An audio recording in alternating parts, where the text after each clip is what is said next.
والنور يهدي الحائرين ضياء وفي الحشر ظل المرسلين لواء. الحمد لله رب العالمين والعاقبة للمتقين ولا عدوان إلا على الظالمين. أشهد أن لا إله إلا الله وحده لا شريك له وأشهد أن محمدا عبده ورسوله. اللهم صل وسلم وبارك على سيدنا محمد وعلى آله وصحبه أجمعين وبعد. وقال المصنف رحمه الله تعالى: Muslimin dan muslimat yang dirahmati Allah sekalian, tajuk kita pada pagi ini ialah sedarkan dirimu sebelum terlambat. Di antara perkara yang menjadikan manusia ini celaka, jauh daripada Allah, bila mereka menjadi hamba kepada harta benda, hamba kepada wang ringgit, hamba kepada kekayaan, sehingga mereka lupa kepada Allah. Dalam hadis, Nabi SAW bersabda, Ta'isa abdu dinar, Ta'isa abdu dirham, Ta'isa abdul khamisah, Ta'isa abdul khamilah. Celakalah, kata Rasulullah, hamba kepada wang emas. Celakalah hamba kepada wang perak. Celakalah hamba kepada pakaian, fashion. Celakalah hamba kepada perhiasan. Baik, bila Nabi SAW menyebut celaka, ta'is, ialah perkataan laknat. Allah melaknatnya, Allah mencelakakannya. Siapa? Orang yang menjadi hamba duit, sama ada dinar, emas atau perak. Menjadi hamba pakaian atau fashion. Menjadi hamba kepada perhiasan. Kita sebut perkataan khamilah, yang kapek, yang menampakkan seorang itu berprestij. Kata ulama' bahawa kecelakaan ini bukan pada 4 perkara itu sahaja. Semua orang yang mempunyai sifat lalai daripada ingat Allah, maka celaka.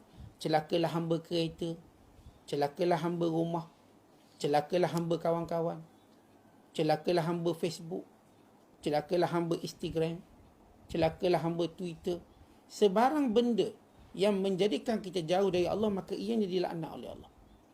Dan hadis Nabi kata, ad-dunya mal'aunatun wa mal'aunun ma fiha. Dunia ini asalnya dilaknat oleh Allah, dan segala isinya dilaknat oleh Allah, illa, melainkan zikrullah wa ma walah, melainkan ingatan pada Allah dan ketaatan kepadanya. Aw aliman aw muta'alliman, atau orang alim yang mengajar manusia mendekatkan diri pada Allah, atau orang yang belajar untuk dekat diri pada Allah. Baik, bukan bermaksud harta itu celaka, tidak. Yang dimaksudkan sikap dan perangai. Orang-orang yang bila mana dia bermuamalah dengan duniawi, dia menjadi hamba kepada dunia. Bagaimana seorang menjadi hamba kepada dunia? Yang pertama, bila mana dia memperolehinya secara yang diharamkan oleh Allah, sehingga dia lupa untuk tunduk pada syariat. Guna dengan cara rasuah, dengan cara mencuri, merompak. Yang kedua, bila mana apa yang diperolehinya melupakan dia daripada perintah Allah. Dia lupa sembahyang, dia lupa untuk puasa, dia lupa untuk berzakat, dia lupa. Maka ini juga celaka.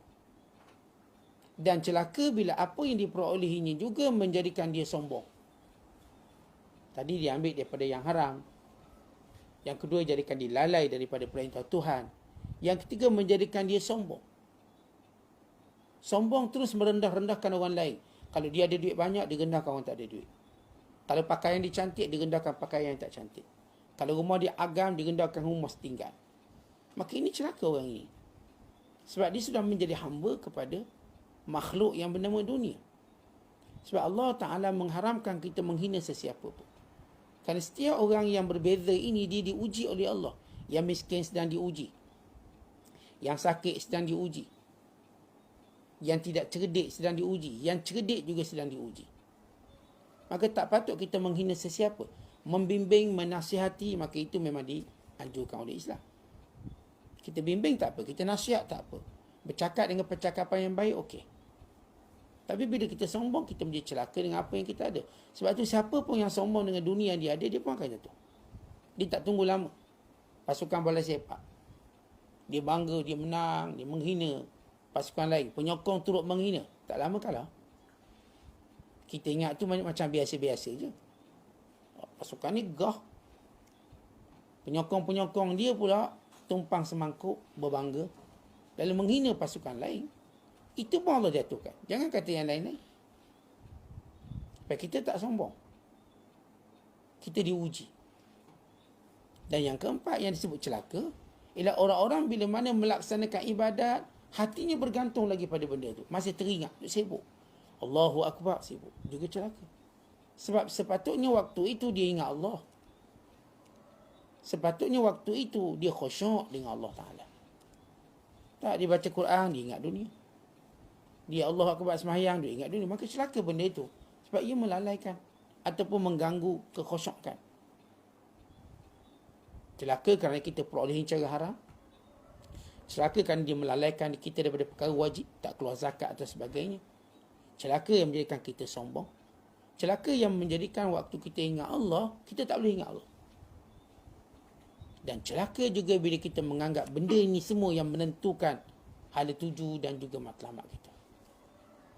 Kita rasa dengan duit, kita akan boleh buat benda tu, benda ni. Kita lupa kuasa Allah. Kita lupa kehendak Allah, kita lupa takdir Allah. Tuan-tuan sekalian, Allah tunjuk. Yang ada kuasa tak boleh guna kuasa dia untuk menyelamatkan dia daripada takdir Allah. Yang ada harta juga begitu. Yang ada ilmu juga begitu. Ada orang ni alim, ngajar ramai orang. Tapi dia gagal mengajar anak dia. Padahal metod dia sama. Dia ajar. Anak dia tak nak belajar dengan dia. Bahkan anak dia memilih untuk menjadi jahil. Dia duduk kempen orang suruh jadi alim. Anak dia pilih untuk jadi jahil. Supaya dia sedar. Ini semua daripada kurnia Allah. Kalau hari ni orang nak dengar nasihat kita kerana kurnia Allah. Bukan kerana kita bagus. Bukan kerana kita hebat. Allah uji kita dengan perkataan kita. Orang pun dengar nasihat kita. Orang pun berubah. Tapi perkataan sama yang kita cakap menjadikan orang yang kita sayang tak berubah. Anak-anak kita tak berubah. Orang-orang yang dekat dengan kita tak berubah. Supaya kita tahu ini adalah hidayah dari Allah. Tak ada seorang pun boleh berbangga dengan apa yang dia ada. Tak ada seorang pun boleh berkata bahawa apa yang dia ada menentukan apa yang dia nak. Kita tak tentukan apa-apa. Kita tak boleh tentukan. Sihat tubuh badan kita bukan menentukan untuk kita mendapat keuntungan dunia. Ada orang sakit dapat untung dunia. Kita sihat tak dapat. Ketampanan wajah kita bukan menjadi sebab kita dapat kerja. Ada orang muka tak lawa dapat kerja. Semuanya benda ni ujian Allah. Jadi bila kita sebut celaka hamba duit yang melanggar syariat dalam memperolehinya, atau yang meninggalkan kewajiban, atau yang sombong, atau yang lalai, yang jadi kacau di dalam ibadat, atau yang menganggap apa yang dia ada ini menentukan. Duit dia boleh buat apa saja. Tidak. Baik duit, baik pangkat, baik apa. Tuan-tuan sekalian, perkara besar yang perlu kita tahu, kita di dunia sedang diuji oleh Allah. Kita bukan siapa-siapa pun. Saya bukan siapa-siapa, tuan-tuan pun bukan siapa. Kita semua ialah makhluk yang diuji sekarang. Maka terima ujian dengan sabar, dengan rendah diri, dengan tawaduk, dengan mengadu pada Allah. Dengan tidak menghina manusia. Dan dengan tidak berputus asa daripada rahmat Allah Ta'ala. Sampai masa tuan-tuan sekian kita pun pergi mati kita. Dan tempoh mati itu tak jauh. Hari ini kita buka mana-mana maklumat. Kita pun dengar kawan-kawan kita mati. Buka Facebook, ada sahabat kita mati. Buka IG, ada sahabat kita mati. Kita buka Twitter, ada sahabat kita mati. Kita buka suara khabar, ada sahabat kita mati. Kita duduk bersembang, ada sahabat kita mati. Kita tak jauh. Bila berita kematian sudah sampai ke telinga, berarti ialah giliran kita. Mahu atau tidak mahu? Kalau berita kematian dah sampai ke telinga tuan-tuan, Itu adalah amaran Allah pada kita. Dan itu menandakan kita akan mengikuti turutannya. Sebab itu bagaimana para sahabat setiap kali berlaku kematian mereka berkata, imdau fanahnu alal athar. Pergi dulu, kami akan mengikorimu. Kami akan mengikutimu. Kami akan berada pada giliranmu pula. Kata mereka pergi, wa nahnu ala athar. Kita dalam langkah seperti mereka. Dan sebab itu jangan kita menjadi orang yang celaka di harta dunia. Kemudian kata Syekh lagi, celaka engkau, tinggalkan perniagaanmu, serahkan pada anakmu. Baik, kenapa Syekh menyebut begini? Tuan-tuan sekalian, bila kita cari harta, kita macam tak tahu limitation ataupun waktu-waktu yang perlu kita berhenti. Kita kalau kerja kerajaan, okey, umur 55 pencen. Kita kalau kerja tentera, lepas 21 tahun khidmat, pencen. 10 tahun, 21 tahun. Kita kerja apa pun, dia mesti bagi satu tahdid ataupun keterbatasan waktu. Semua kita tahu. Kita dah tua, nak jadi askar, siapa nak ambil? Nak jadi polis, siapa nak ambil? Nak jadi jaga pun tak ambil. Maksudnya apa-apa pekerjaan, orang pun tahu tarikh lupuk kita. Tapi malangnya kita sendiri tak tahu tarikh lupuk kita. Tentang setiap orang ada tarikh lupuk. Saya ada tarikh lupuk saya. Tok Imam, hari inilah dia ada gigi belaka. Nanti bila pagaunya semua runtuh, gigi tak ada. Baca Fatihah pun tak betul, dia kena berundur. Dia kena tahu waktu ni dah habis. Ya, ini mungkin waktu saya kuliah. Nanti kalau saya nyanyuk, saya lupa.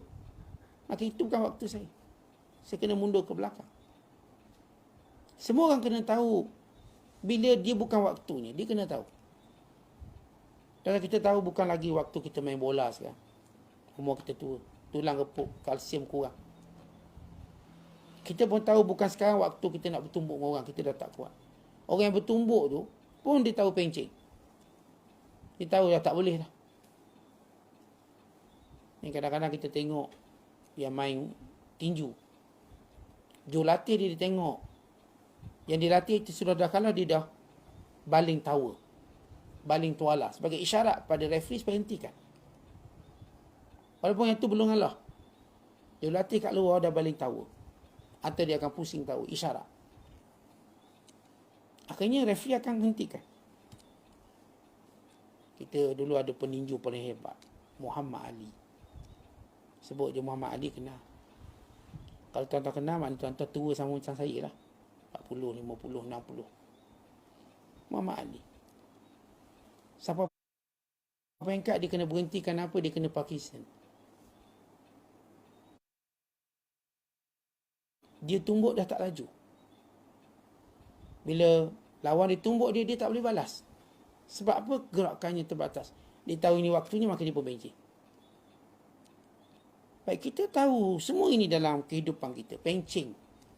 Tapi malang, kita tuan-tuan bila nak pencing daripada kesibukan dunia dan belajar percaya pada orang lain pula menguruskannya untuk kita bulat masa dengan Allah.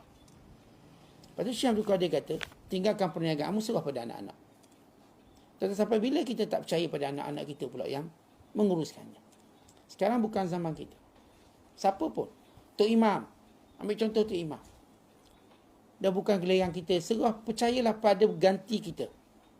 Kita imam tua, percayalah pada imam muda, dia pula naik. Sebab kita baca Fatihah tak berapa betul dah. Kerana masalah gigi, masalah pernafasan. Baca Fatihah pun kita bernafas banyak kali. Sebab apa? Kita lelah, asma. Sudah sampai masa kita suruh orang lain. Ada satu tempat dulu, Tok Imam ni kita nasihat dia, dah lah Haji. Haji dah tak boleh. Salah dah baca ni. Tak nak. Dia kekal jadi imam. Orang pun tak nak ikut dia. Akhirnya dia malu, dia pengkurung kat rumah dia. Silap dia. Orang cakap Haji dah baca tak betul. Ustaz kita dah boleh tak betul. Dia nak jadi imam dulu. Orang komat dia naik imam. Akhirnya orang tak nak ikut dia. Dan dia malu, dia tak nak datang surau. Ini berlaku dalam pengalaman saya. Jadi, kalau tahu waktu itu, waktu yang lebih kita tahu ialah, tuan-tuan takkanlah kita nak ibadat macam ni lagi, celuk-celuk macam tu. Semahyang, terkejar-kejar waktu. Nak sembahyang asar rapat maghrib dapat. Nak sembahyang zuhur rapat asar. Kenapa? Sibuk. Sampai bila? Nak belajar, asyik kata sibuk ustaz. Saya memang nak dengar kuliah ustaz. Tunggu pencing. Pencing saya akan ikut kuliah ustaz. Baru pencing 2 hari mati. Tuan-tuan, kita ada perkara kena serius. Mencari kembali bekalan agama kita. Yang dah hilang, yang kita terlepas peluang. Ngaji tak pandai lagi, fardu ain tak lepas lagi. Hukum hakam tak tahu lagi. Ingatan kita pada mati. Masih lagi tumpul, tak kuat untuk mendorong kita ibadat. Tak kuat. Jadi sampai masa hal-hal duniawi kalau kita boleh serah pada orang lain, sila serah. Kata dulu orang yang jadi khalifah pun serah pada orang lain sebab dia rasa dia perlu cari Tuhan. Ibrahim bin Adham, dia raja di satu kawasan nama Balakh. Balakh di kawasan di Afghanistan. Tapi dia tahu sampai masanya dia perlu dekat dengan Allah. Selepas datang teguran-teguran yang banyak. Peristiwa taubat Ibrahim bin Adham. Ketika dia sedang berburu, tiba-tiba terdengar suara berkata, apakah tujuan ini kamu diciptakan? Untuk berburu atau untuk menyembah Allah? Akhirnya dia tinggalkan jawatan khalifah. Dia beri kepada saudara dia. Sebab ini sudah sampai masanya. Allah Ta'ala sebut dalam Quran, alam ya'ninil ladhina amanu an takhsha'a qulubuhum li dzikrillah wa ma nazala minal haqq. Apakah belum sampai masanya bagi orang beriman untuk mereka lebih khusyuk kepada Allah dan menerima kebenaran? Tak sampai lagi masa dia. Tentang kita sampai kecerah duk beri alasan itu, alasan ini. Belum sampai ke masa kita nak duduk dengan kuliah. Belum sampaikah lagi masa untuk kita solat berjemaah sah depan. Apakah belum sampai masa untuk kita tunggu di rumah Allah, mendengar azan-azan dilaungkan? Apakah belum sampai masa kita buka mushaf, lalu kita baca Al-Quran? Apakah belum sampai masanya untuk kita melakukan segala kebaikan dan ketaatan pada Allah? Oleh sebab itu, tuan-tuan sekalian, Syekh Abdul Qadir menyebut bahawa serahkan urusan dunia itu kepada anak-anakmu, kemudian suruh mereka patuhi syariat. Patuhi syariat dalam melaksanakan, dalam mencari rezeki. Kemudian ketika itu, perusahaanmu, segala usaha kita, Allah akan cukupkan. Yang saya sebut tadi, kita ada penyakit tak percaya pengganti. Penyakit ini kena pada semua orang. Tok Imam tak percaya pada pengganti dia. Ustaz tak percaya pada pengganti dia. Peniaga tak percaya pada pengganti dia. Semua orang agak suka nak percaya pada pengganti. Sebab kita rasa kita akan buat lebih baik pada orang lain. Itu perasaan kita. Tapi kita perlu tahu, saya katakan, ada waktu-waktu kita perlu bulatkan diri kita dengan Allah. Kalau kita semakin hampir dengan umur-umur nazak kita. Semakin hampir. Kalau dah umur-umur nazak baru kita nak ingat Allah, apa gunanya? Jadi beri kepercayaan pada orang luar kita. InsyaAllah rezeki kita tetap dicukupkan sama. Sama. Kita bimbang, Ustaz, kalau saya serah nanti, saya tanggungan itu ini. Biar haji umur berapa haji? Haji umur 60, 70. Dengan penyakit tiga serangkai. Tak takut ke jantung berhenti mengejut? Masih lagi beri alasan anak. Lepas tu cucu. Biar anak pula cari. Ini waktu anak-anak. Pimpin dia. Ajar dia. Ikut syariat. Dan lepas itu kamu mendekatkan diri pada Allah. Itu yang patut kita lakukan. Kemudian kata Syekh Abdul Qadir, memang kamu tak akan sampai ke makam ini selagi mana kamu ini syirik pada Allah. Apa maksud syirik? Tak percaya pada Allah. Tak percaya sudut mana? Tuan-tuan, kita ni tak percaya dengan buat perintah Allah, kita tak akan disia-siakan.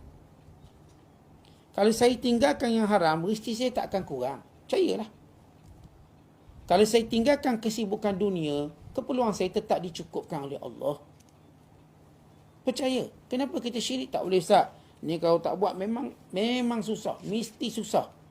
Mana kepercayaan kita pada Allah? Tentang bila kita buat kerja Tuhan, bila kita buat kerja yang Allah perintahkan, Allah kata apa? Wa man yatawakkal 'ala Allah fa huwa hasbuh. Innallaha balighu amrih. Qad ja'alallahu likulli syai'in qadara. Siapa yang menyerahkan urusannya pada Allah, Allah akan cukupkannya. Dan Allah akan menyampaikan segala keinginan dan matlamat. Innallaha balighu amrih. Semua benda dia nak tu capai. Kita selama ni kita buat tak capai juga. Yang selama ni kita buat dengan lalai pada Allah, capai ke matlamat? Tak capai juga. Tak dapat juga apa yang kita nak. Maka sudah sampai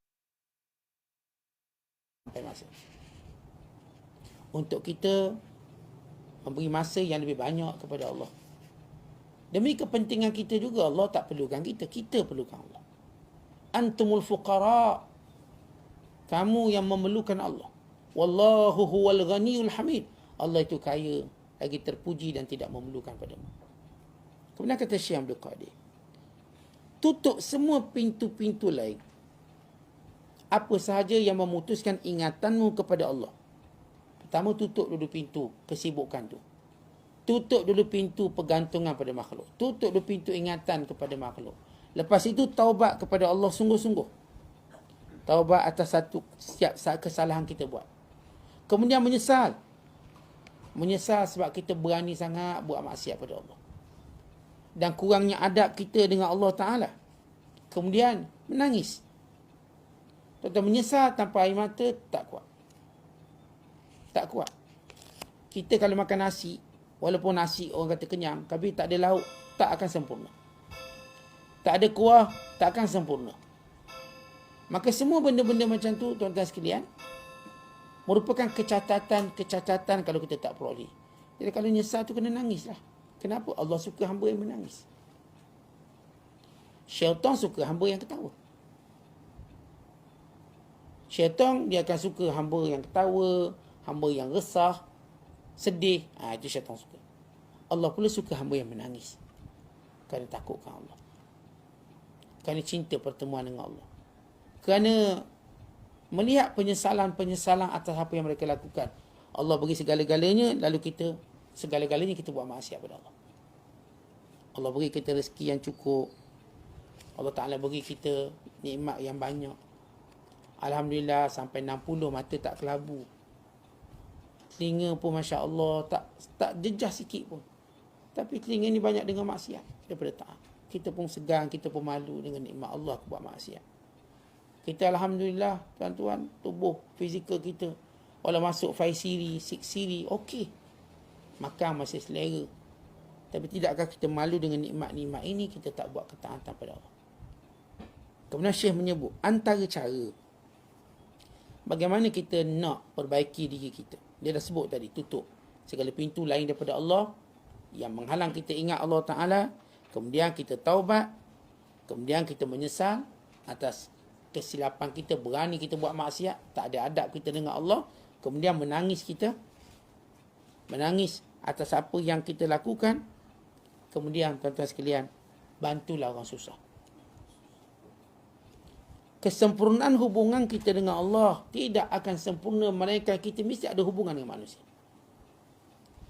Manusia mana kita nak berhubung? Orang yang susah yang perlukan bantuan. Selagi banyak harta kita infakkan untuk membantu orang susah, atau masa kita untuk infakkan, maka ia sama sebagaimana kita beribadat kepada Allah. Sebab itu Allah sebut dalam hadis, Nabi menyebut, wallahu fi aunil abdi ma kana al-abdu fi auni akhi. Allah dalam pertolongan hambanya sebagaimana hambanya dalam pertolongan saudaranya. Wallahu fi hajatil abdi ma kanatil abd fi hajati akhi. Allah menyempurnakan hajat hamba yang menyempurnakan hajat saudaranya. Sebab itu tuan-tuan, kalau kita dengar kawan-kawan kita yang berhajat, sama ada hajat dia kerana susah atau hajatnya kita dengar dia cuma selera, dia rasa macam nak makan nasi kerabu, kita cepat-cepat cari memenuhi hajat dia. Kita dengar kawan-kawan kita rasa dia nak makan pula, ni anak sotong pula, cari anak sotong. Kita dengar sahabat-sahabat kita ni, kita dengar orang-orang bawah kita, dia baru rasa nak sesuatu, kita tolong dapatkan. Kenapa? Menggembirakan orang beriman, antara amalan yang Allah suka. Apatah lagi orang yang memang susah. Dia perlukan belanja rumah tangganya tak cukup, belanja pendidikan anak-anak tak cukup, Mungkin diperlukan kos itu, kos ini. Maka kita patut orang segera membantu. Kalau tak boleh bantu semua, tapi kita tunjuk bagaimana kita prihatin. Allah suka. Allah Ta'ala suka mana-mana orang yang menunjukkan keprihatinan. Sebab itu, kata Syekh Abdul Qadir, jangan lokek, jangan kedekut. Orang yang kedekut, syaitan suka. Orang yang pemurah walaupun difasik, syaitan benci. Sebab apa? Nabi Isa tanya, kenapa? Sebab orang yang kedekut ada di baik, lama-lama dia akan tergelincir pada maksiat. Kan sebenarnya orang-orang yang cuba melepaskan harta ni daripada hati, maka dia membuka hatinya untuk mendapat hidayah Allah. Tapi orang yang menutup pintu hatinya untuk infakkan harta, dia sebenarnya menutup hidayah Allah daripada sampai kepadanya. Walau dia dah baik, akhirnya dia jadi buruk. Tentang korung tu asal dia baik. Korung ni bukan asal jahat, baik. Tapi yang jadi jahat tu kenapa? Antaranya kerana dia kedekut. Dia tak nak bantu Bani Israel yang susah. Dia nak gunakan hartanya, duduk satu level dengan orang kaya, kalangan keluarga Firaun. Kan ada orang, dia ada duit banyak, dia perlu beli baju jenama, yang kita dah sebut dalam hadis tadi, dia beli kenderaan jenama, untuk diduduk satu level dengan geng-geng ni. Bukan dia nak tengok orang miskin, tak nak tengok ni. Dia cuma rasa susah hati kalau dia tak boleh ikut level orang tu. Orang pakaian ni, dia nak pakaian tu. Orang pakaian ni, dia nak satu level, supaya dia dalam kategori, ini kelab jutawan. Ini kelab hartawan. Ini kelab bonus wang, yang dapat bonus banyak. Ini. Mana pandangannya pada fakir miskin tak? Saya tak nak level dengan dia. Bukan kalau dia jumpa orang miskin untuk dia beritahu, ni baju saya mahal. Ni baju saya setahun gaji awak. Tetapi bukan begitu cara kita. Kalau Allah berikan lebihan harta, yang pertama kita tengok orang ialah orang yang kekurangan. Bukan kita terus menempatkan diri kita orang satu level kita. Pergi duduk dengan level-level orang berilmu, untuk kata, oh saya berilmu sekarang. Dah kamu ada ilmu, pandanglah orang jahil, didik sampai dia pandai. Yang ada harta, tengoklah orang miskin, cukupkan keperluannya. Apa pun kita ada, kita cepat-cepat tengok ke bawah. Kamu ada kuasa, tengoklah rakyat marheng ni. Oh, duduk jaga orang atas juga. Ada kuasa untuk jaga orang elit juga. Buat apa? Ingat, setiap kali kita ada kelebihan, lihat orang yang ada kekurangan. Bukan untuk kita duduk bersama orang yang ada kelebihan. Tak, kita tak nak duduk dengan mereka. Kalau saya katakan seorang ada ilmu, maka cepat-cepat melihat orang jahil. Didik mereka, ajar mereka, angkat mereka. Seorang doktor, kalau orang tu ada ilmu kedokteran, apa yang dia tengok? Dia tengok orang sakit. Dia sibuk diri dia jumpa orang sakit. Tanya doktor, orang paling banyak dia jumpa siapa? Orang sakit. Lihat bagaimana ilmu tu bermanfaat. Kalau dia dapat ilmu doktor sebab nak jumpa dengan doktor, maka ilmu tak ada manfaat. Sebab ilmu kamu untuk jumpa orang sakit. Kamu nama doktor pakar, memang tiap-tiap hari kamu jumpa orang sakit. Orang sakit, orang mati. Orang sakit, orang mati. Maka kamu jalankan tugas. Kalau orang tu alim, kerja dia tiap-tiap hari kena jumpa orang jahil. Kalau orang tu kaya, kerjanya tiap-tiap hari mesti jumpa orang miskin. Itu kerja dia. Kalau orang tu ada kuasa, kerjanya tiap-tiap hari cari orang lemah. Sebab itu kata Abu Bakar Siddiq, yang lemah di kalanganmu, kuat di sisiku, sehingga aku memberi haknya. Siapa pun lemah, aku letakkan keutamaan, sehingga aku beri hak dia. Dia dapat hak dia, maka lepas tanggungjawab aku. Ini rakyat yang belum ada rumah, maka tanggungjawab saya, beri dia rumah atau memudahkan urusan rumah. Ini rakyat yang tak ada pekerjaan, tanggungjawab saya sebagai pemerintah, beri dia ruang pekerjaan. Ini rakyat yang belum ada tanah, tanggungjawab saya, beri dia tanah. Artinya, seorang jadi pemimpin, pertama dia kena tengok bawah. Kalau dia tengok sama-sama elit dia yang akan terus pertahankan kuasa dia, dia tak akan memerintah dengan baik. Dia ingat, kita kalau ada kelebihan, tengok ada kekurangan. Bukan cuba menempatkan diri kita di kalangan orang-orang yang lebih, supaya kita lebih popular dan glam. Bukan. Sebab itu kata Syekh Abdul Qadir, dibawa dialog tanyaan Nabi Isa dengan Iblis. Siapa Iblis paling marah? Orang yang pemurah, walaupun dia tak baik. Sebab lama-kelamaan orang ni akan dapat hidayah. Sebab itu tuan-tuan tak patut kita orang beriman, kita orang yang sudah memperbaiki iman, tapi masih kedekut, masih berkira-kira dengan duit, harta. Khususnya orang-orang yang memang kita ada tanggungjawab. Orang yang lemah, kita berkira dengan orang yang penipu tak apa. Tapi orang yang memang berhak, kalangan kaum kerabat, kalangan orang yang kita wajib nafkahi, atau kalangan orang yang memang kita tahu susah. Berbanding kita senang. Kita setakat nak 1,000, 2,000, titik tangan sampai. Berbanding nak 4,000 tunggu sebulan baru sampai. Jadi sepatutnya kita tengok macam mana saya boleh berkongsi. Sebab tu kita pernah kata, tuan-tuan, dia cerita kat dunia ini, miskin dan kaya tak mungkin berhenti. Orang kaya tetap ada, orang miskin tetap ada. Tapi kita nak satukan orang kaya dengan orang miskin dengan, pertama, dengan perkongsian. Orang kaya boleh kongsi. Yang pertama ialah adlul umara, keadilan pemimpin. Yang kedua, ilmu ulama, ilmu para ulama. Yang ketiga, sakhawatul aghniya, pemurahnya orang kaya. Yang keempat ialah da'watul fuqara, doa orang miskin. Dunia ini jadi stabil, jadi kuat dengan 4 rukun ini. Rukun pertama, pemerintah yang adil. Rukun kedua, ulama yang menyebarkan ilmu. Rukun ketiga, orang kaya yang melimpahkan sifat pemurah. Rukun keempat, orang miskin yang tidak lokek berdoa kepada orang kaya. Doakan. Tak payah tunggu orang kata, doalah sikit untuk saya. Tak payah, saya akan doakan. Sebab awak tolong saya akan doakan. Moga Allah tak sia-siakan amalan awak. Kalau awak lakukannya kerana riak, semoga Allah ikhlaskan awak. Kata ada orang kata, Ustaz, orang derma nunjuk-nunjuk riak ni Ustaz, tak elok. Saya kata gini, mungkinlah. Kalaupun. Sebab kita tak tahu hati orang, tuan-tuan, kita tak hukum. Kalau kita cakap kalau. Kalaupun orang tu dia riak lalu ditolong orang miskin, dia berkat doa orang miskin, dia akan jadi ikhlas. Kalau orang tu memanglah dia bagi tu riak, kau katakan. Tapi kerana doa orang miskin pada dia, ya Allah, dia telah mencukupkan keperluanku. Engkau cukupkan keperluannya, engkau pelihara dia. Maka Allah jadikan dia ikhlas. Tentang banyak mana amalan yang asalnya riak dibuat, akan jadi ikhlas. Sebab itu jangan diperkecilkan doa fakir miskin. Doa mereka kuat. Itu saya katakan orang-orang yang miskin, jangan lupa untuk doa. Kepada orang-orang kaya yang memang mengambil berat pada kita, doa. Semoga Allah sihatkan tubuh badannya. Allah jadikan dia sebagai payung pada ummah ini dan lain-lain. Kemudian kata Syekh, bekerjalah di dunia mengikut petunjuk syariat. Ikut syariat. Usaha nak dapat apa pun ikut syariat. Jangan tinggal solat. Jangan sampai kita tak keluar zakat. Jangan gunakan nikmat dalam buat maksiat. Maka semua benda ini macam kita merompak harta orang. Tentang umpama kita cari rezeki, tapi tak buat, tak solat, tak zakat, macamlah kita rompak harta orang. Kenapa? Ya, rompak tu kan berdosa. Merampas. Ya, kamu telah mengambil harta tadi dengan cara salah. Kita, baik orang merompak, baik yang ambil harta tak sembahyang, apa persamaan dia? Persamaan dia melakukan ataupun dia memperoleh harta dengan cara yang salah.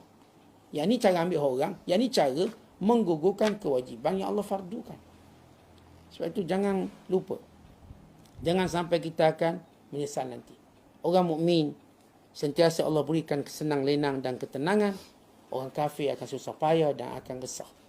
Dalam hadis disebut, mana-mana orang beriman yang masuk syurga, mereka tak ada pun nak kembali ke dunia, walaupun seketika, kerana mereka melihat nikmat yang Allah berikan kepada mereka. Melainkan orang yang mati syahid. Orang mati syahid, mereka nak kembali semula di dunia. Kenapa? Apakah tidak sedap? Tidak banyak nikmat yang Allah beri pada mereka? Banyak, tapi kerana seronoknya mati syahid. Lain pada itu, semua orang beriman bila mati, dia tak nak hidup balik. Walaupun sesatu saat. Sebab itu kita kata tak betul orang kata roh balik rumah. Sebab orang kalau dia betul beriman, dia tengok layanan Allah pada dia, nikmat, dia tak nak balik. Contoh kita kadang-kadang masuk mall pun dah tak nak balik rumah, baru masuk mall. Masuk pusat beli belah, tak nak balik rumah. Abang boleh tak kita balik lusa? Lusa nak balik. Banyak nak beli ni. Kita pergi tempat menarik, lupa rumah. Ini kan pula pergi ataupun berada dalam syurga Allah, dalam nikmat Allah. Tentu orang beriman masuk dalam kubur, dilapangkan, diberikan segala nikmat syurga dalam kubur lagi, dia tak nak balik ke dunia. Saat dia balik air raya, dia jenguk. Tak ada, dia tak baliknya. Sebab apa? Kata Rasulullah, tak ada orang pun nak kembali semula ke dunia. Walau satu saat. Tapi kalau dia orang munafik, maka dia nak kembali. Kemudian Syekh Abdul Qadir menyebut akhir tajuk kita ini ialah bentengi diri kita daripada buat maksiat. Dan maksiat yang paling utama yang kita jaga ialah maksiat mata kita. Kata mata ni ialah satu anggota yang penting dalam hidup kita. Sebab daripada mata ini keluarnya tangisan. Tapi ingat, mata ini juga penyebab kepada banyak maksiat. Antaranya zina. Hatta Nabi SAW menamakan, melihat yang haram itu cukup Nabi namakan zina. Padahal zina itu kita maklum. Kerana bahaya pandangan mata. Sebab itu, tuan-tuan sekalian, untuk kita dapat segala, seolah-olah orang yang berjaya tundukkan pandangan, maka Allah Ta'ala akan buka segala ruang hidayah yang banyak kepada dia. Sehingga dia nampak kebenaran itu kebenaran, kebatilan itu kebatilan. Wallahu a'lam bishawab. Assalamualaikum warahmatullahi wabarakatuh.